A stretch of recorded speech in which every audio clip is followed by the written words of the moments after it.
Tak ada suap, tak ada korupsi.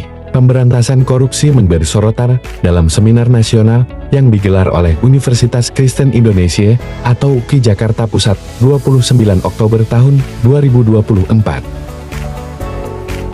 Kegiatan ini menghadirkan para pakar hukum dan akademisi untuk mendiskusikan persoalan korupsi dan pemberantasan suap. Seperti apa yang dikatakan Profesor Dr. Mumpang LP Guru Besar Ilmu Hukum Universitas Kristen Indonesia sebagai ahli hukum pidana dan penasihat hukum senior Dr.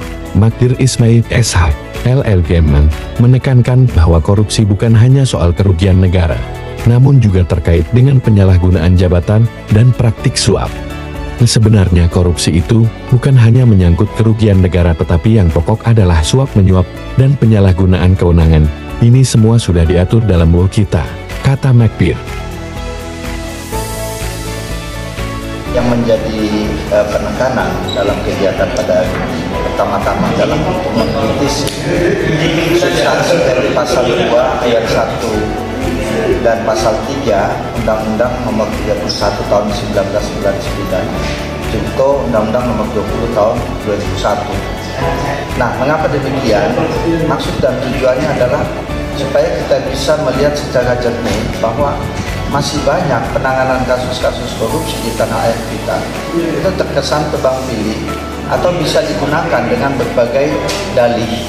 Misalnya untuk mempolitisasi orang tertentu supaya tidak bisa naik dalam karirnya, atau untuk menghambat seseorang untuk jabatan-jabatan politis, atau untuk menebas lawan yang katakanlah memiliki peluang lebih baik lagi ke depan.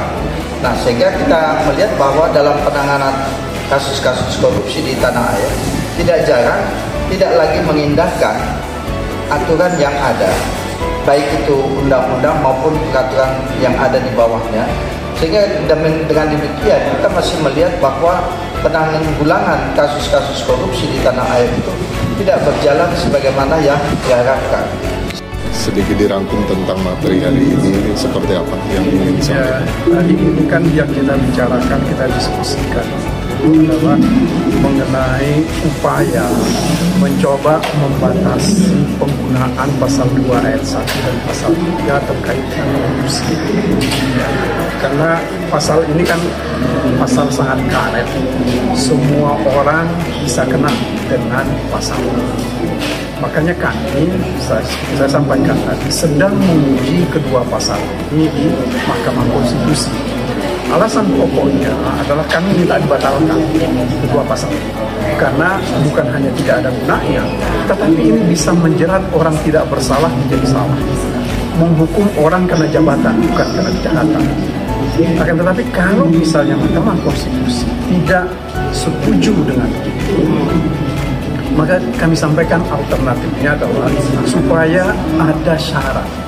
Orang boleh dikenakan pasal 2 ayat 1 sama pasal 3 ini kalau syaratnya itu dia terima suap atau dia katakanlah terima gratifikasi, menggunakan jabatannya untuk mendapatkan keuntungan secara dan seterusnya. Kalau dengan adanya syarat seperti ini, orang tidak bersalah bisa bebas. Ya, itu yang pertama yang kami sampaikan. Kemudian satu lagi saya kira yang penting, misalnya ada kekhawatiran bahwa kalau tidak ada pasal ini kerugian keuangan negara itu tidak bisa dituntut. Itu nggak benar. Bisa dituntut. Bisa digunakan undang-undang perseroan terbatas kalau misalnya memang ada kerugian itu, ya. Karena dalam putusan Mahkamah Konstitusi kerugian itu harus nyata dan pasti. Yang terjadi sekarang adalah kerugian itu tidak nyata dan tidak pasti saja orang bisa dihukum. Gitu. Nah ini yang membuat kerisauan. Nah, ke depan ini kita harapkan bahwa agar semua perkara-perkara terkait dengan perkara korupsi, khususnya pasal 2 ayat 1 dan pasal 3 ini, perlombaan membesar-besarkan kerugian itu mestinya harus dihentikan. Ya, karena orang bisa dituntut dengan pasal ini sebenarnya adalah karena ada kerugian. Tetapi kalau kerugian itu tidak bisa dibuktikan, untuk apa dan apa gunanya membesarkan kerugian yang luar biasa, apalagi sampai ratusan triliun. Ya. Nah, itu juga yang harus mendapat perhatian kita. Saya yakin bahwa kalau kita mau memberantas korupsi ini dengan baik, harus kita mulai dari mencegah adanya suap menyuap, atau memperkarakan semua orang yang terima suap. Karena terima suap ini kan mulai dari pegawai kecil sampai pegawai tertinggi. Kalau merugikan keuangan negara itu kan hanya pada proyek-proyek tertentu, gitu. Makanya itu saya katakan tadi, kerusakan akibat korupsi ini hanya kerusakan ekonomi, tetapi kerusakan akibat suap itu merusak gaya hidup dan cara hidup orang, merusak pikiran orang. Nah ini yang harus kita hentikan. Saya kira begitu, itu yang bisa saya sampaikan. Pasal 2 dan pasal 3 itu ayat 1 poinnya apa Pak? Bisa dipertegas nggak? Itu poinnya itu adalah melawan hukum, merugikan keuangan negara, ya, atau menyalahgunakan kewenangan, merugikan keuangan negara, menguntungkan diri sendiri atau orang lain. Tapi yang pokok itu kalau tidak ada kerugian, ya, berarti kan orang nggak bisa kena pasal 2 ayat 1 atau pasal 3 ini meskipun ada yang untung. Untuk membuktikan ada kerugian, ini kan bukan sesuatu yang mudah, ya. Meskipun standar yang jelas itu adalah kita gunakan standar akuntansi. Akan tetapi dalam pelaksanaannya sekarang ini, standar akuntansi itu cukup sering diabaikan oleh aparat negara. Bahkan mereka menghitung kerugian itu dengan menggunakan kerugian-kerugian berdasarkan perhitungan lain. Misalnya kerusakan tanah, kerusakan lingkungan. Kuantifikasi kerusakan lingkungan itu bagaimana? Kan nggak bisa dikuantifikasi. Nah ini salah satu juga menjadi alasan bagi kami kenapa ini tidak, daripada kita ribut-ribut terus, jelas hasilnya tidak ada, lebih bagus dibatalkan. Kejar semua orang itu dengan suap atau gratifikasi. Perkara terakhir Kejaksaan Agung itu kan luar biasa. Mana ada orang bisa dapat uang 1 triliun ya, kalau tidak terima suap atau gratifikasi.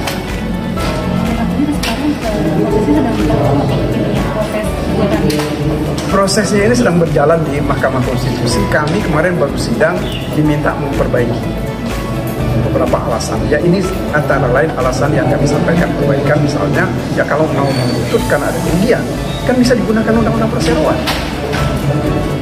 Oke.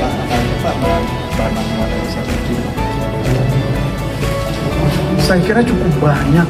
Saya tidak ingat apa saja, tetapi yang pasti bahwa kami menguji itu pasal 2 ayat 1 dan ayat 2 pasal 3 ini karena kami melihat bahwa sebenarnya hakikat dari korupsi di seluruh dunia ini adalah suap menyuap.